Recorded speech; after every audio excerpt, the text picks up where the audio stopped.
ये है CCN digital और आप देख रहे हैं CCN। कलेक्टर श्री सोमेश मिश्रा और उपायुक्त केंद्रीय विद्यालय संगठन जबलपुर श्री AR मीणा ने केंद्रीय विद्यालय नैनपुर के लिए प्रस्तावित स्थल का निरीक्षण किया। कलेक्टर श्री मिश्रा ने कहा कि प्रस्तावित स्थल के ऊपर के हाईटेंशन लाइन को व्यवस्थित रूप से शिफ्ट करें। साथ ही उन्होंने बोरवेल के पानी की जांच करने के निर्देश दिए। कलेक्टर ने नवीन सड़क निर्माण के प्रस्ताव के संबंध में चर्चा करते हुए आवश्यक निर्देश दिए। शासकीय महाविद्यालय अंजनिया द्वारा सत्र 2025 से 26 के लिए कॉलेज चलो अभियान के अंतर्गत 16 जनवरी 2025 को शास.उमावी माधोपुर एवं 17 जनवरी 2025 को शासकीय उच्चतर मध्यमी विद्यालय मांगा के विद्यार्थियों, पालकों एवं शिक्षकों को संपूर्ण प्रवेश प्रक्रिया, संचालित पाठ्यक्रम, विषय, राष्ट्रीय शिक्षा नीति के साथ साथ महाविद्यालय में संचालित हितग्राही मूलक योजनाओं की जानकारी दी गई।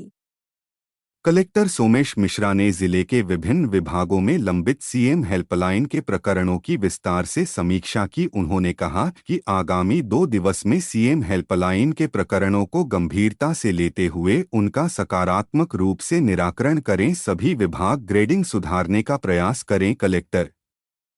कलेक्टर ने कहा कि CM हेल्पलाइन प्रकरणों के निराकरण के लिए आवश्यकतानुसार आवेदकों से चर्चा करें तथा उन्हें शासन के नियम निर्देशों तथा पात्रता से अवगत कराएं। 50 दिवस से अधिक समय से लंबित प्रकरणों पर फोकस करें। योजना भवन में संपन्न हुई इस बैठक में अपर कलेक्टर अरविंद सिंह, संयुक्त collector JP Yadav, deputy collector Ashutosh Thakur सहित संबंधित अधिकारी उपस्थित थे। खाद्य सुरक्षा प्रशासन एवं पुलिस प्रशासन की संयुक्त टीम के द्वारा मोतीनाला थाना के सामने खाद्य पदार्थ से भरे हुए ट्रक पर कार्यवाही की गई। मोतीनाला थाना प्रभारी के द्वारा ट्रक चेकिंग के दौरान राजस्थान से छत्तीसगढ़ की ओर जा रहे ट्रक में खाद्य तेल एवं खोवा तथा केक जैसी खाद्य सामग्री पाई गई, जिसके संदिग्ध होने की आशंका पर खाद्य सुरक्षा प्रशासन मंडला को सूचना दी गई। खाद्य सुरक्षा अधिकारी के द्वारा मोतीनाला जाकर पुलिस प्रशासन की संयुक्त टीम के साथ ट्रक की चेकिंग की गई।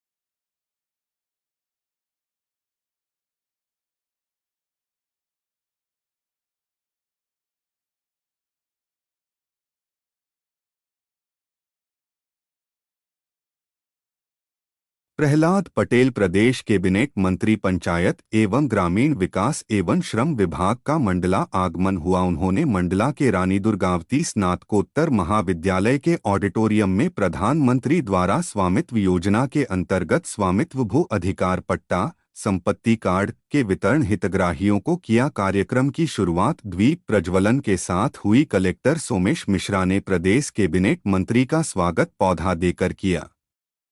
कार्यक्रम में प्रहलाद पटेल राज्य कैबिनेट मंत्री पंचायत एवं ग्रामीण विकास एवं श्रम विभाग द्वारा स्वामित्व योजना के तहत स्वामित्व भू अधिकार पट्टा देकर हितग्राहियों को जमीन का मालिक बनाया गया है। देश भर में लगभग 50,000 गांवों में 65 लाख भू अधिकार पट्टा का वितरण किया गया है व प्रधानमंत्री द्वारा लाभार्थियों से बात की गई। प्रधानमंत्री के उद्बोधन का सीधा प्रसारण LE द्वारा दिखाया गया। मंडला में भी स्वामित्व भू अधिकार पट्टा का वितरण प्रहलाद पटेल राज्य कैबिनेट मंत्री द्वारा किया गया।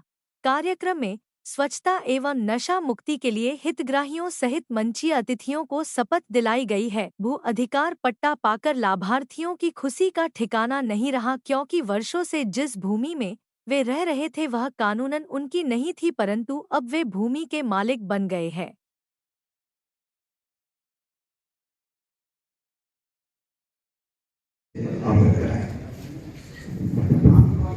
इस कार्यक्रम के माध्यम से माननीय प्रधानमंत्री श्री नरेंद्र मोदी जी के द्वारा देश भर के 50,000 से अधिक गांवों में 65 लाख से अधिक संपत्ति कार्डों का वितरण इलेक्ट्रॉनिक रूप से किया जा रहा है। स्वामित्व योजना आबादी क्षेत्रों में संपत्ति के स्पष्ट स्वामित्व की स्थापना की दिशा में एक सुधारात्मक कदम है।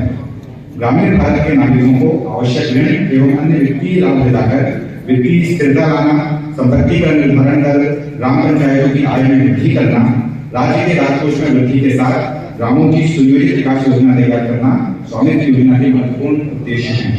इसी क्रम में आज इस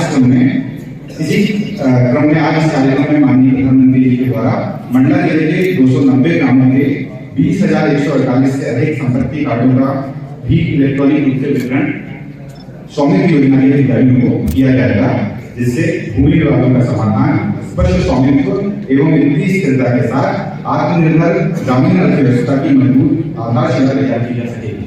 धन्यवाद।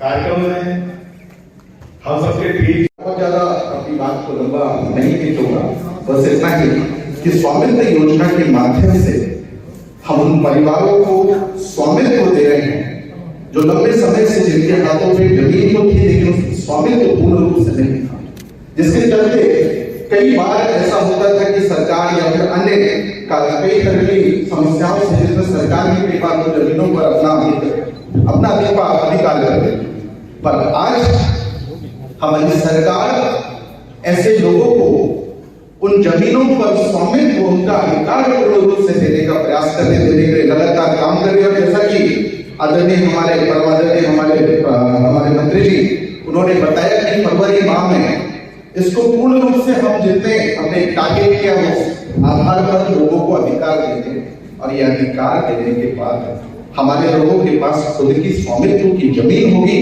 और वो जमीन हमारे लोगों के जीवन को बेहतर करेगी, उनके जीवन को सशक्त करेगी, और वो सशक्त होंगे तो हमारा मध्य प्रदेश, हमारा प्रदेश सशक्त होगा। इस कल्पना के साथ हमारे भारतीय जनता पार्टी की सरकार, हमारे मध्य प्रदेश सरकार की सरकार आप सबके लिए, आप सबके साथ खड़ी है और आपके उज्जवल भविष्य की कामना और आपको कहीं ना कहीं आपके स्वामित्व को देने का काम कर रहे हैं। और आज उसी कार्यक्रम में हम आप सबके साथ बैठे हैं और इसको लेकर पूरे देश भर के लगभग 50,000 गांवों में 65 लाख हम प्रॉपर्टी कार्ड लेकर आप सबको, हमारे लोगों को इसके लिए अधिकृत कर रहे हैं। और आज एक बहुत ऐसा हम सबको विभोर करने वाला, गौरवान्वित करने वाला पल है। और वैसे बस आखिर में बस इतना कहूंगा कि इसके लिए जो भी हमारे लिए प्रत्यक्ष अप्रत्यक्ष रूप से हमारे साथ इसके लिए काम कर रहे हैं, उन सबके उनके सम्मान के लिए जोरदार तालियों के साथ उनका सम्मान करें। ऐसी बातों के साथ मैं अपनी बात को विराम देता हूँ। आप सबके उज्जवल भविष्य की कामना करता हूँ। आप सबको पुनः मेरे साथ बोले भारत माता की। धन्यवाद। मोदी जी का क्योंकि जनपद पंचायत में रहा हूँ 3-5 वर्ष से भाई साहब, तो मुझे इस बात का एहसास है कि गाँव में अतिक्रमण की समस्या, भूमि घोटाले की समस्या, चारागाह की समस्या, इससे लगातार सरपंचों को, सचिवों को और लोगों पर परेशान होना पड़ता था। पर एक बड़ा दृष्टिकोण, बड़ा विजन लेके माननीय मोदी जी ने इस स्वामित्व योजना को जो एक अंजाम दिया है, आदरणीय प्रधान मैं बताना चाहूंगा कि हमारे मंडल में जो 288 ग्राम है उसमें 22,392 पट्टे जो प्रॉपर्टी स्वामित्व कार्ड पर होना है, और ये 5वां जो हमारा संस्करण है इस पर होना है। इसके पूर्व 1073 ग्राम में ये कार्यक्रम होता रहेगा। अभी तक हमारा 62,548 तैयार पट्टे जो बढ़ चुके हैं, और जिले में जो हमारा रेवेन्यू का पूरा आंकड़ा है हमारी गणेश के मार्गदर्शन में 1,14,640 शासकीय और निजी पट्टे जो हमारे हैं इनके वितरण होना है। सिर्फ पहले से जो हमारी जिले की अभी वर्तमान में है वो मात्र 6,179 के पास बचे हुए हैं, जो अगले फरवरी तक पूर्ण होना है। पंडित दीनदयाल उपाध्याय जी की एक कल्पना थी कि अंतिम छोर में बैठे हुए व्यक्ति है वो लाभान्वित हो। प्रधानमंत्री आवास की पट्टे में मकान तो मिल रहे हैं तो पट्टे नहीं मिल पाते थे। इन सब को देखते हुए हमारे आदरणीय पंचायत मंत्री जी इनका एक विजन था कि हर गरीब व्यक्ति तक वो योजना है जो केंद्र से आ रही है वो पहुंचे। इस संकल्पना को लेके हुए हमारी सरकार, माननीय मुख्यमंत्री जी, माननीय प्रधान भैया सब यही काम कर रहे हैं कि आम आदमी तक हम आओ जलाएं दीप वहां पर जहां अभी भी अंधेरा है। इस कल्पना को लेकर सरकार काम कर रही है, उसको हम सब क्रियान्वित करने के लिए संकल्पित है। और बहुत अधिक मैं बोल नहीं सकता क्योंकि जिससे मैंने बोलना सीखा है वो हमारे सामने बैठे हुए हैं। मैं उनको सुनना चाहूंगा। धन्यवाद। जय भारत, जय हिंद।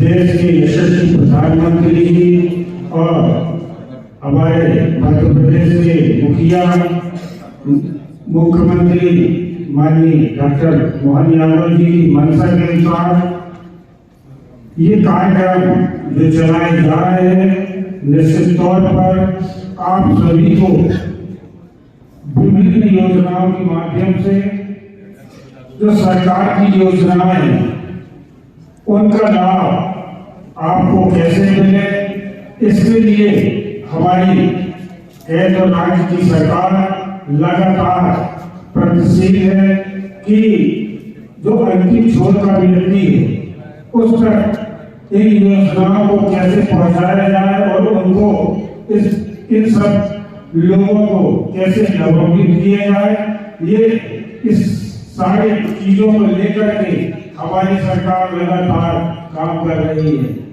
हमारे देश के प्रधानमंत्री जी जब कहते हैं कि 2047 तक विकसित जब राष्ट्र की बात करते हैं तो निश्चित तौर पर जब तक महिलाएं और अंतिम छोर का व्यक्ति जब तक सशक्त नहीं होगा तब तक इस देश भारत देश विकसित राष्ट्र की श्रेणी में नहीं हो सकता।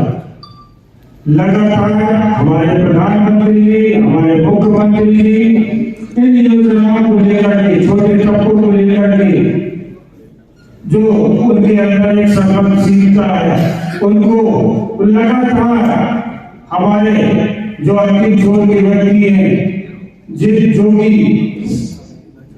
पीछे रह गए, उनको लगातार प्रोत्साहन करते हुए उन्हें लगातार विभिन्न योजनाओं के माध्यम से उनको सशक्त करने का काम हमारी केंद्र की सरकार और राज्य की सरकार लगातार कर रही है। मंडला में उपस्थित होकर मैं खुद अपने आप को गौरवान्वित महसूस कर रहा हूँ। आवाज थोड़ी कम करके और माइक वाला आवाज कम कर दो। इस कार्यक्रम में उपस्थित जिला पंचायत के सम्माननीय अध्यक्ष,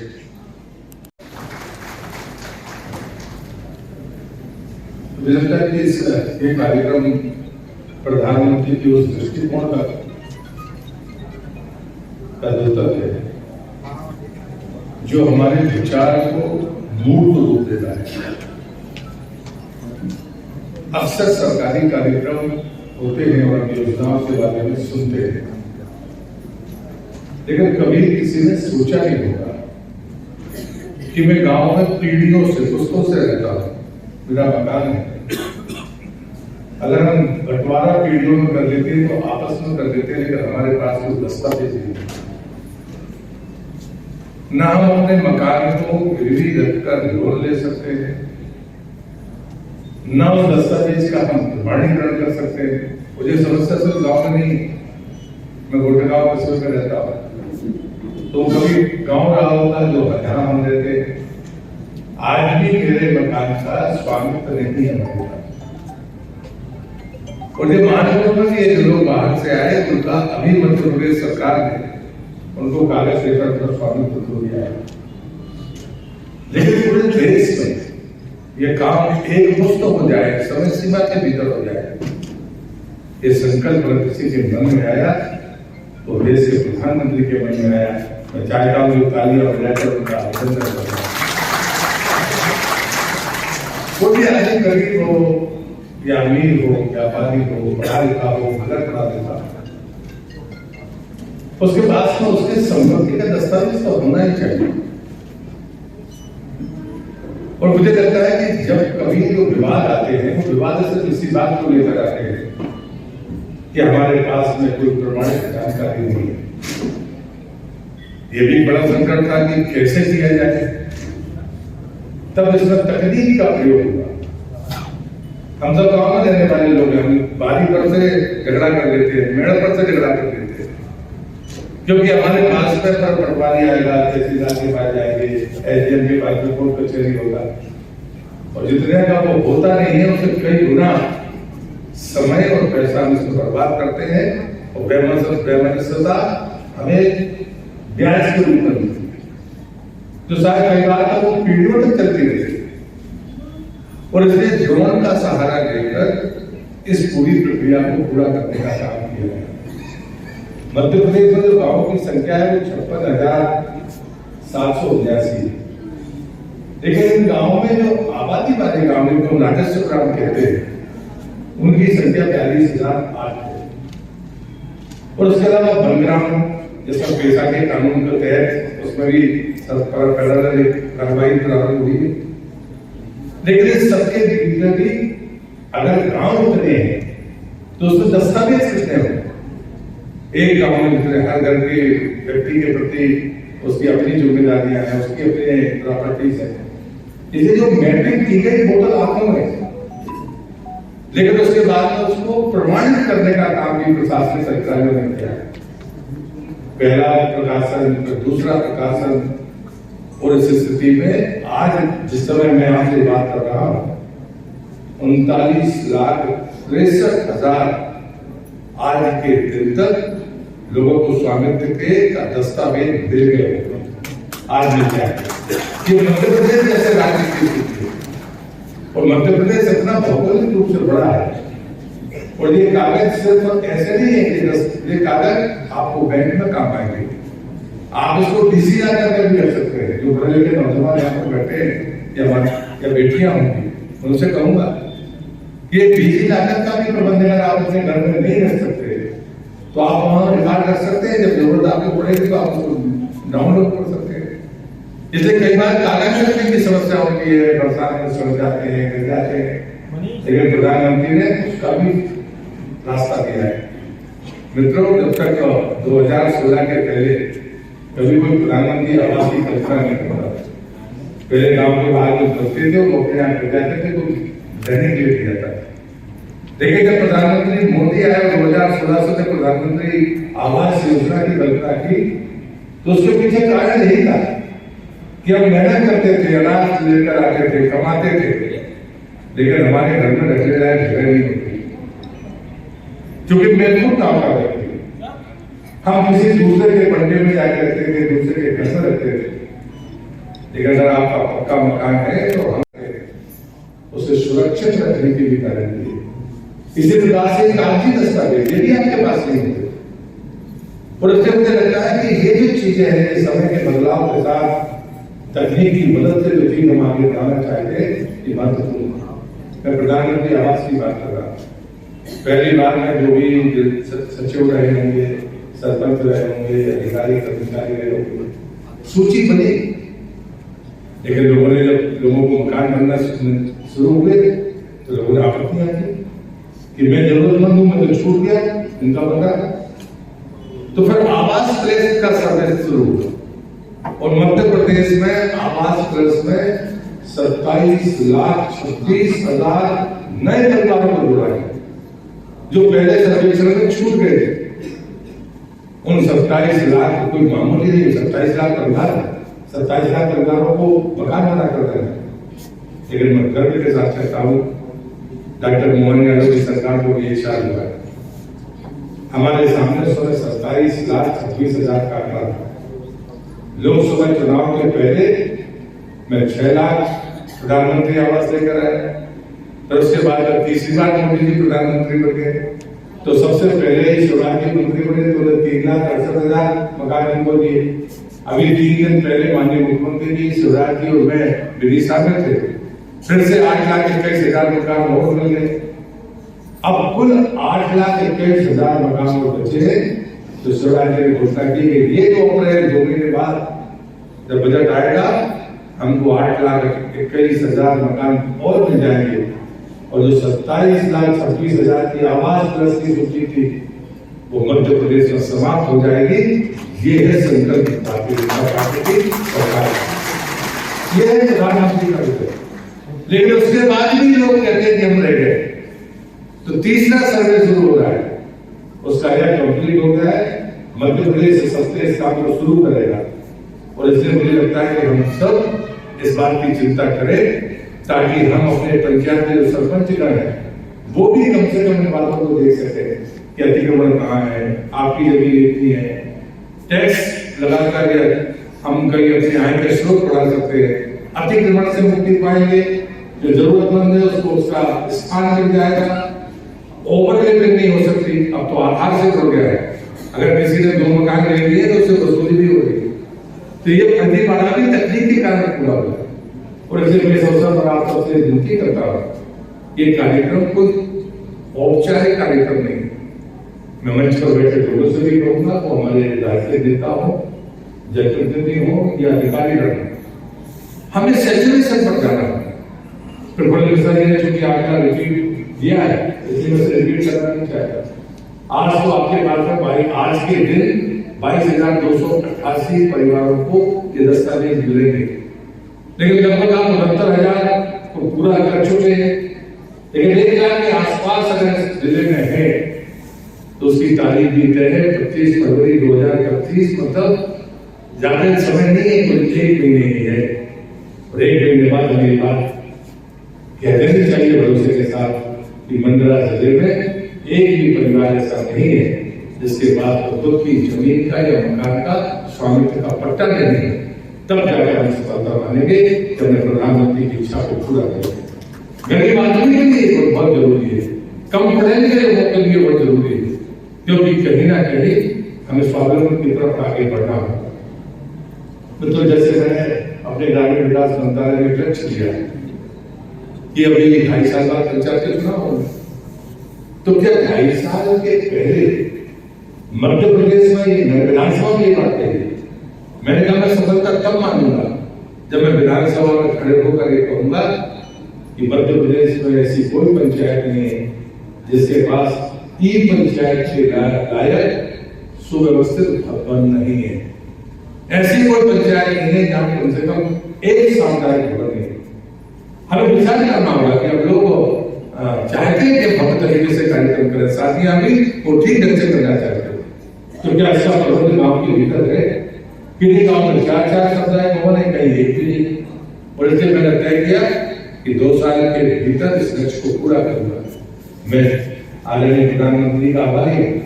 गुजराव आए थे कैंट बेतवा के भूमि पूजन के लिए, तब मैंने जो सूची की जो थे अटल बिहारी वाजपेयी आप सब मेरे साथ दोहराएंगे। हम सबसे पहले नशा मुक्ति के लिए शपथ ले रहे हैं। अपना दाहिना हाथ आगे करें, सफल युवा किसी भी राष्ट्र की ऊर्जा होते हैं, तथा युवाओं की शक्ति का समाज एवं देश के विकास में महत्वपूर्ण योगदान है। अतः यह अति आवश्यक है कि नशा मुक्त भारत अभियान में सर्वाधिक संख्या में युवा जुड़े। देश की इस चुनौती को हम आज नशा मुक्त भारत अभियान के अंतर्गत एकजुट होकर प्रतिज्ञा करते हैं कि न केवल समुदाय, परिवार, मित्र, बल्कि स्वयं को भी नशा मुक्त कराएंगे। अपने आप से होनी चाहिए। इसलिए आइए अपने मंडला मध्य प्रदेश को नशा मुक्त कराने का मैं प्रतिज्ञा करता हूं कि अपने देश को नशा मुक्त करने के लिए अपनी क्षमता के अनुसार हर करूंगा। जय हिंद। हम सभी स्वच्छ। महात्मा गांधी जी ने जिस भारत का सपना देखा था, उसमें सिर्फ राजनीतिक आजादी ही नहीं थी, बल्कि एक स्वच्छ एवं विकसित देश की कल्पना भी थी। महात्मा गांधी ने गुलामी की जंजीरों को तोड़कर मां भारती को आजाद। अब हमारा कर्तव्य है कि गंदगी को दूर करके भारत माता की सेवा करें। मैं शपथ लेता हूं कि मैं स्वयं स्वच्छता के प्रति सजग रहूंगा और उसके लिए समय दूंगा। हर वर्ष 100 घंटे यानी हर सप्ताह 2 घंटे श्रमदान करके स्वच्छता के इस संकल्प को चरितार्थ करूंगा। मैं ना गंदगी करूंगा, ना किसी और को करने दूंगा। सबसे पहले स्वयं से। प्रधानमंत्री सड़क जितनी देर है उनके 100 साल जब पूरे हुए तो उनकी जन्म शताब्दी का ये वर्ष है। तो मैंने राज्य के ग्रामीण विकास मंत्री होने के नाते एक प्रस्ताव भारत सरकार को पहुंचाया था, प्रधानमंत्री को दिया था कि हमारे जितने भी भवनहीन ग्राम पंचायतें हैं, मैं एक मुश्त को भवन देना चाहता हूँ, उनकी डिजाइन बनती है और वो डिजाइन अभी तक ग्रामीण भवन कभी 2 मंजिला नहीं बन पाते थे। अब जो हमारे पंचायत भवन बनेंगे वो 2 मंजिल और जा सकते हैं, यानी कम से कम 3 मंजिल तक वो जा सकते हैं। वो डिजाइन उसको बदली गई। आने वाले 25-30 साल के बाद गांव में जमीन कहां से लेकर आओ? कहीं ना कहीं जगह आबादी बढ़ेगी, हमारी जरूरतें बढ़ेगी। इन जरूरतों को पूरा करने का स्थान नहीं हो सकता है। हमारे पास रिकॉर्ड कोड नहीं है, पंचायत से अच्छा रिकॉर्ड कोई और संस्था नहीं रख सकती। आज यही डीजी लागत की जो बात हो रही है काफियों की, ये रिकॉर्ड रखने का काम पंचायत को करना पड़ेगा। इसमें ये काम ये भी पंचायत कि आपको अपना रिकॉर्ड रखना होगा कि आपके पास में कितने मकान मालिक हैं, कितनों के पास में जमीन के दस्तावेज है। अब तो सबके पास है, तो इनका सबका रिकॉर्ड रखना होगा। तो आपके पास रिकॉर्ड होगा। इसलिए पंचायत भवन में हमने अलग से रिकॉर्ड रूम का प्रबंध किया है ताकि उस ग्राम पंचायत का पूरा रिकॉर्ड सुव्यवस्थित तरीके से सुरक्षित रह सके। किसी के पास अगर घूम जाए तो जाए पंचायत भवन में और पैसा देकर अपनी कापियां निकाले और अपना काम चलाए। मुझे लगता है कि इस प्लानिंग के साथ में काम है और इसलिए मैंने 1153 जिनका प्रधानमंत्री जी ने सिंगल क्लिक से पैसा दिया। हमारे सरपंचों को 25 लाख रुपए का काम करने की सीमा मैं नहीं बढ़ाई थी, पहले 15 थी, बाद में 25 लाख कर दी थी।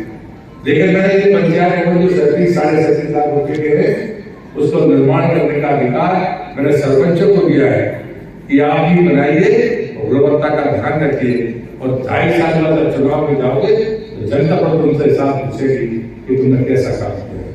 कहीं ना कहीं ये जिम्मेदारी हम सबको अपने ऊपर लेना पड़ेगा। लोग पढ़ लिखे हैं, हमारे बेटे बेटियां, उनके लिए भी कोई प्रावधान आपको सोचने जाए, उनके खेलने के, उनके संस्कार करने के, उनके स्वस्थ रहने के, ये सब काम पंचायत को करने हैं। कोई बाहर जाकर नहीं करेगा, आपसे ज्यादा बेहतर तरीके से उसको कर नहीं सकता।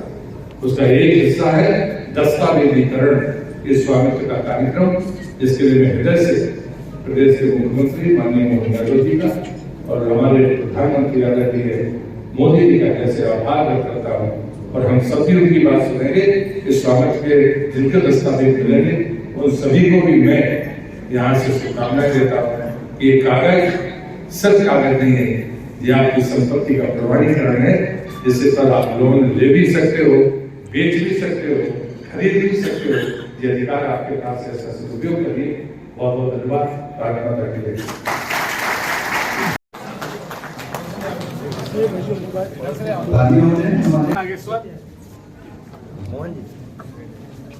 किस गांव से हुए? ओंकार जी कृपया आप बने और अपना यह संपत्ति कार्ड माननीय मंत्री महोदय से प्राप्त करें। चलो अगला बोलो। निर्मल मरावी जी कृपया आप अपना संपत्ति कार्ड माननीय मंत्री महोदय के कमलों से प्राप्त करें। इसके उपरांत राधिका रघुवंशी जी, राधिका रघुवंशी जी कृपया आप आए और संपत्ति कार्ड प्राप्त करें। बहुत बहुत बधाई आपको। देवकी भाई देवती जी आकर यह संपत्ति कार्ड आप प्राप्त कर रहे हैं। सब हमारे लाभार्थियों के खुशी है। संजू सैयाम जी आकर संपत्ति कार्ड प्राप्त करें और हमारे लाभार्थियों के लिए तालियां हों क्योंकि आगे प्रसन्न है शिवम कुमार।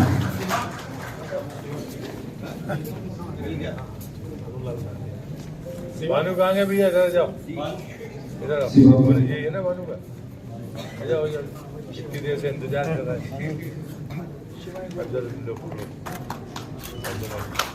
शिवम कुमार अच्छा, अदला बदली हो गई है। सुनील सरियान जी, सुनील जी आ रहे हैं। हमारे लाभार्थी भूस्वामी का यह अधिकार प्राप्त कर रहे हैं विष्णु प्रसाद कामेश्वर और उसके उपरांत आ रहे हैं सुंदर। बहुत बहुत बधाई आपको और अपना भू अधिकार प्राप्त करें माननीय मंत्री महोदय के कदमों से। महेश कुमार पटेल जी, महेश कुमार पटेल जी को बहुत बहुत बधाई। इसके उपरांत मट्टू भाई पटेल की घनश्याम मट्टूलाल पटेल जी कृपया आप आए, आपको बहुत बहुत बधाई। संजू बड़गड़े जी और इसके उपरांत ओंकार बड़गड़े जी, समस्त हमारे लाभार्थियों को बहुत बहुत बधाई।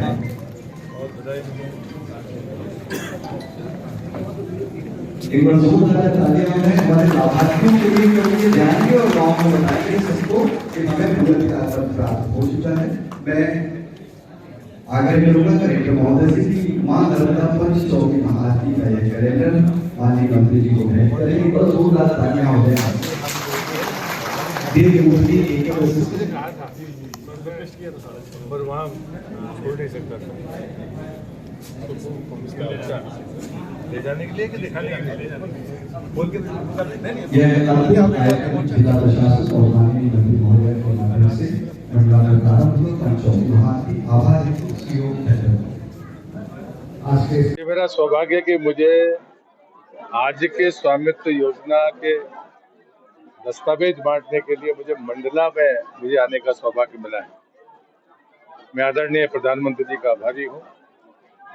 हम जैसे लोग भी, चूंकि मैं गुड़गांव में रहने वाला हूँ, जिस जगह पर हम किसानी मोहल्ले में रहते थे तो हमारा पीढ़ियों का मकान था, 100 साल से तो ज्यादा पुराना था, लेकिन हमारे पास दस्तावेज नहीं। तो इस तकलीफ से हम परिचित थे लेकिन समाधान हमारे पास नहीं था। लेकिन तकनीक के माध्यम से 5 साल के भीतर पूरे देश को दस्तावेज वितरित कर दिए जाएंगे। ये अभियान अगर किसी का था तो प्रधानमंत्री जी का था। मध्य प्रदेश उसमें अग्रणी राज्य है। हमने काफी बड़ी संख्या में और 25 फरवरी तक लक्ष्य प्राप्त करने के बारे में हमारी तैयारियां पूरी हैं। मैपिंग 100% हो गई है। वेरिफिकेशन का काम जो है वो इस बीच में हो जाएगा। आज 5वां चरण था। जैसे मंडला लगभग 70,000 परिवारों को ये दस्तावेज दे चुका है। मैं फिर से बधाई देता हूँ। आज जिन 22,000 से ज्यादा लोगों को ये प्रमाण पत्र मिले हैं उन सबको बधाई। वो ऋण ले सकते हैं, खरीद सकते हैं, बेच सकते हैं, व्यापार कर सकते हैं। ये स्वामित्व का सबसे बड़ा लाभ। परवा अंतर्गत थाना यातायात परिसर में आयोजन किया गया नेत्र शिविर। राष्ट्रीय सड़क सुरक्षा माह परवा अभियान अंतर्गत पुलिस प्रशासन और जिला प्रशासन के संयुक्त तत्वावधान में थाना यातायात परिसर में निःशुल्क आई चेकअप कैंप आयोजित किया गया, जिसमें बस ड्राइवर, कंडक्टर, ऑटो एवं रिक्शा चालकों का नेत्र परीक्षण किया गया।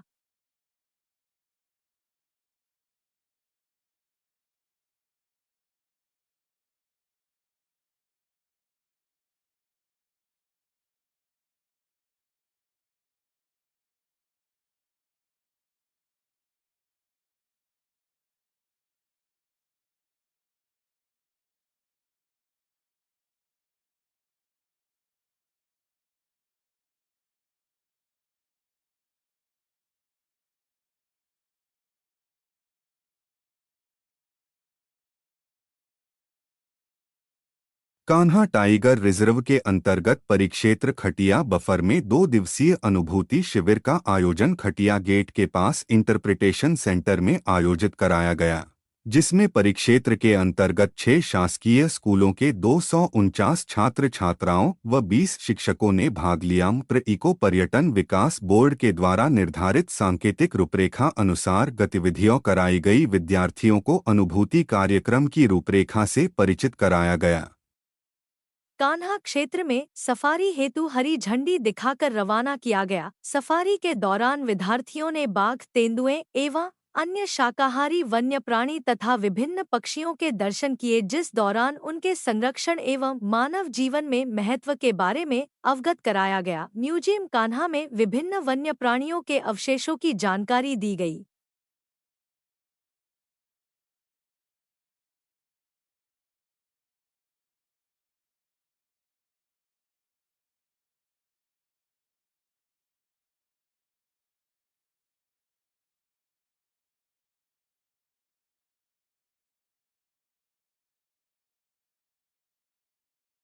उत्तर वाहिनी मां नर्मदा परिक्रमा का आयोजन किया जाना है, जिसके चलते मां नर्मदा उत्तरवाहिनी परिक्रमा आयोजन समिति की प्रथम बैठक जनपद कार्यालय के सभागार में आयोजित की गई। बैठक में परिक्रमा के महत्वपूर्ण विषयों पर निर्णय लिए गए हैं। प्रथम परिक्रमा 27 व 28 मार्च, द्वितीय आयोजन 19 व 20 अप्रैल को आयोजित होगी।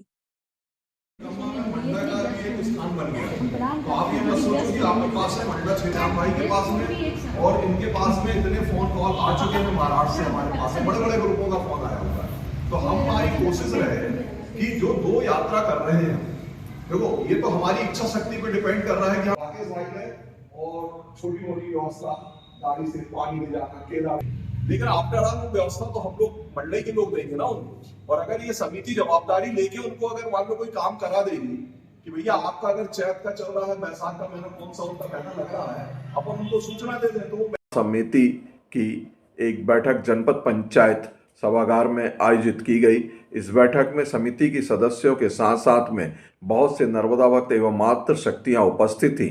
विगत वर्षों के अनुभव को दृष्टिगत रखते हुए इस बार भी 2 बार आयोजन करने का समिति के द्वारा निर्णय लिया गया है।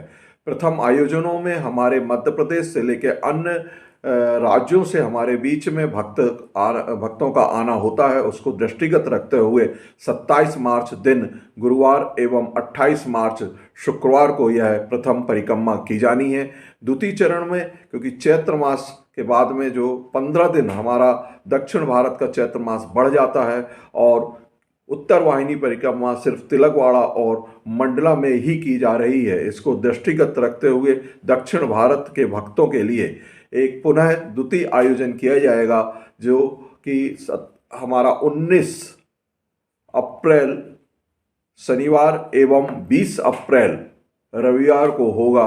और यह संपूर्ण यात्रा जो हमारी की जाएगी, इसमें समिति ने एक अपना निर्णय पारित किया गया है कि नर्मदा परिक्रमा की भव्यता को दृष्टिगत रखते हुए समस्त भक्त जो है उनके लिए ड्रेस कोड का निर्धारण होगा।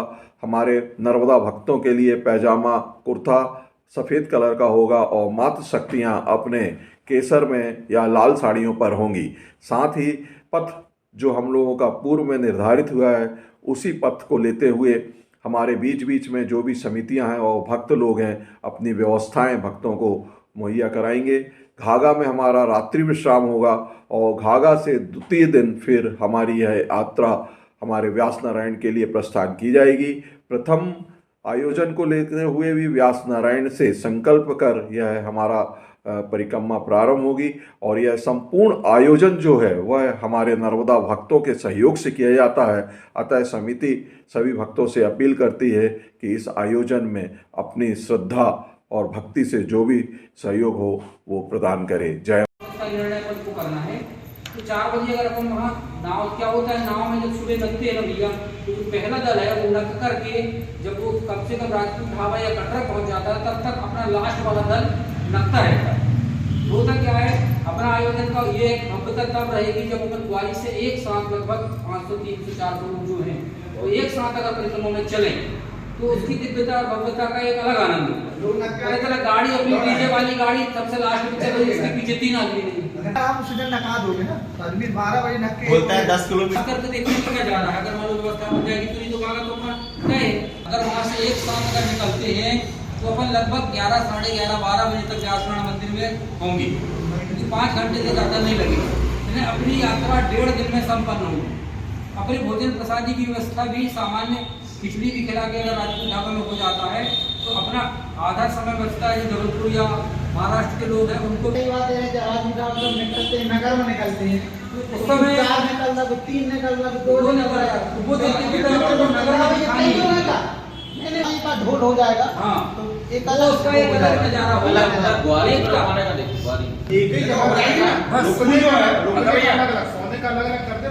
भैया भोजन की व्यवस्था ग्वारी में उतर के निकलेंगे ना, भाई रुकने की छूटेगा ही नहीं। क्या होगा वो यात्रा का जो दृश्य खाने की व्यवस्था वही हो जाएगा तो रुकने नहीं गए। ग्वारी में वो नहीं रहेगा। एक बार देखो, एक बार 4-5 लोग चल के वहाँ के हाई स्कूल के प्रांगण में संभव हो तो क्या होगा कि हमारा सोचना ये है कि परिक्रमा का जो किच्ची स्कूल के बच्चों को कोतवाली का भ्रमण कराया गया है, जहां बच्चों को शास्त्रागार अलग अलग कार्यों के विषय में जानकारी दी गई। कोई भी अनजान लोगों से टॉफी, चॉकलेट, बिस्किट न ले बताया गया है। वहीं पढ़ाई के साथ खेलों के महत्व को समझाया गया है। आपातकालीन नंबरों के उपयोग के विषय में जानकारी दी गई। बच्चों के साथ उनके टीचरों ने भी भ्रमण में भाग लिया है।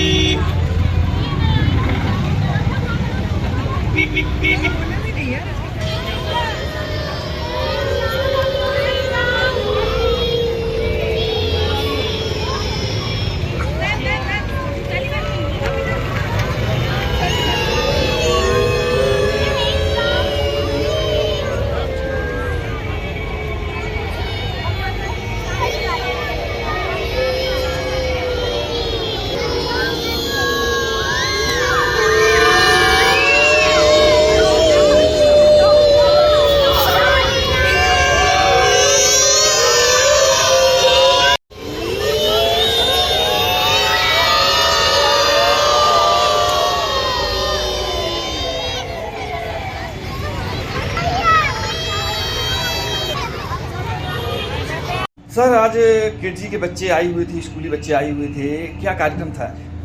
किड्जी स्कूल जो मंडला में नेहरू स्मारक के पास स्थित है, यहाँ के बच्चे आज थाना विजिट करने आए थे। तो उन बच्चों को थाना घुमाया गया, पुलिस की कार्यप्रणाली से अवगत कराया गया।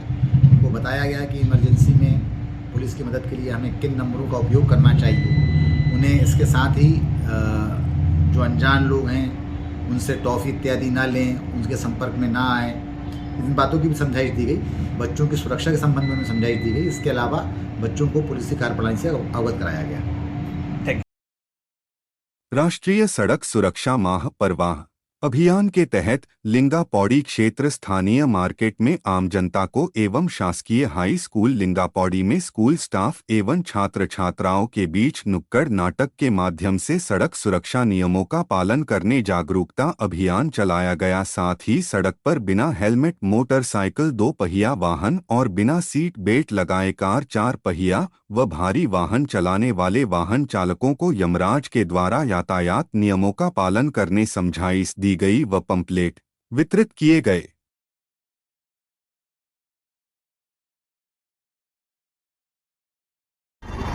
और यमराज यहाँ पर आकर सभी को समझाइश दे रहे हैं कि कृपया हेलमेट पहने, कृपया हेलमेट पहने, कृपया हेलमेट पहने, वरना आपको ले जाने के लिए जाओ, सीट बेल्ट लगा के जाओ, नहीं तो हमारे पास सीधे आओ। यमराज खड़े भैया आपको ले जाने के लिए लगाओ, यमराज के पास सीधे आओ। पकड़ो, दोबारा उठो बैठो गाड़ी उधर से।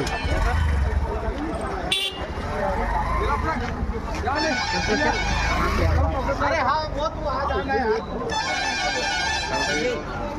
और आप अपने जीवन को सुरक्षित करें। यातायात थाना मंडला और पौड़ी पुलिस प्रशासन की तरफ से यह आप सभी को समझाइश है। जय हिंद, जय भारत। यही जा रहा हूँ। अरे कहीं भी जा रहे हो, महाराज हमेशा सब जगह सबसे कहते हैं हेलमेट लगा के नहीं चलोगे तो हमारे पास सीधे आओगे। और यमराज यहाँ पर आकर सभी को समझाइश दे रहे हैं कि कृपया हेलमेट पहने, कृपया हेलमेट पहने, कृपया हेलमेट पहने, वरना आपको ले जाने के लिए। हेलो हेलो, देखिए आप सभी के सामने यमराज आ चुके हैं। थोड़ी देर पहले हमने दिखाया था आपको नुक्कड़ नाटक के माध्यम से कि हेलमेट ना पहनने पर क्या दुष्परिणाम होते हैं, और आप रोड पे गिरते हैं बिना हेलमेट के तो हेलमेट आते हैं, यमराज आ जाते हैं और आपके सामने से भाई लोग चश्मा लगाकर शानदार वीडियो को लगे हैं लेकिन हेलमेट नहीं पहने और यमराज हमको कहना है।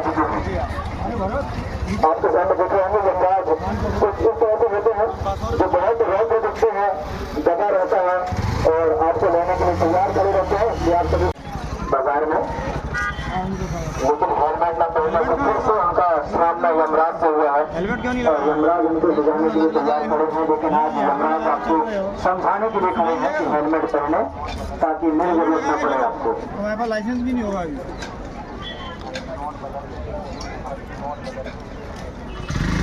अरे कहीं से भी निकाल लो, गाड़ी सीट बेल्ट लगा के चलो, ठीक है, कहीं से भी निकाल लो।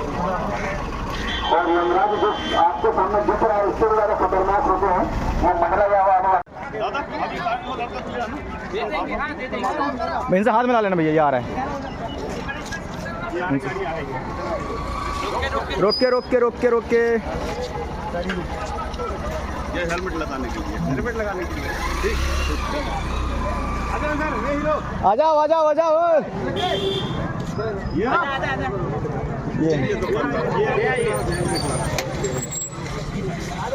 हेलमेट क्यों नहीं लगाया? हेलमेट नहीं तो लगाओ, यमराज के पास सीधे आओ, उड़ान पकड़ो, दोबारा उठो बैठो गाड़ी उधर से।